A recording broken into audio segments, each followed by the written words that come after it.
Mendel was born into a German-speaking family in Heinzendorf bei Odrau, at the Moravian-Silesian border, Austrian Empire. He was the son of Anton and Rossini Mendel and had one older sister, Veronica, and one younger, Theresia. They lived and worked on a farm which had been owned by the Mendel family for at least 130 years.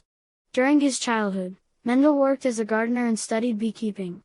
As a young man, he attended gymnasium in Troppau. He had to take 4 months off during his gymnasium studies due to illness.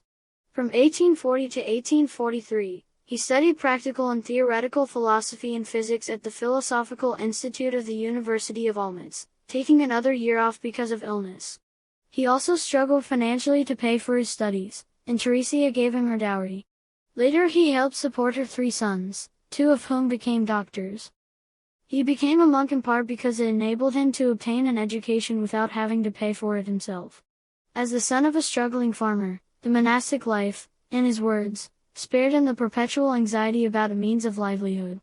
Born Johann Mendel, he was given the name Gregor when he joined the order of St. Augustine. When Mendel entered the Faculty of Philosophy, the Department of Natural History and Agriculture was headed by Johann Karl Nesseler, who conducted extensive research of hereditary traits of plants and animals, especially sheep. Upon recommendation of his physics teacher Friedrich Franz, Mendel entered the Augustinian St. Thomas's Abbey in Brunn and began his training as a priest. Mendel worked as a substitute high school teacher. In 1850, he failed the oral part, the last of 3 parts, of his exams to become a certified high school teacher. In 1851, he was sent to the University of Vienna to study under the sponsorship of Abbot Cyril František Knap so that he could get more formal education. At Vienna, his professor of physics was Christian Doppler. Mendel returned to his abbey in 1853 as a teacher, principally of physics.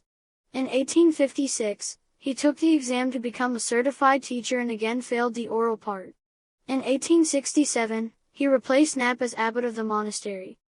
After he was elevated as abbot in 1868, his scientific work largely ended, as Mendel became overburdened with administrative responsibilities, especially a dispute with the civil government over its attempt to impose special taxes on religious institutions. Mendel died on January 6, 1884, at the age of 61, in Brunn, Moravia, Austria-Hungary, from chronic nephritis. Czech composer Leo Žinacek played the organ at his funeral. After his death, the succeeding abbot burned all papers in Mendel's collection, to mark an end to the disputes over taxation.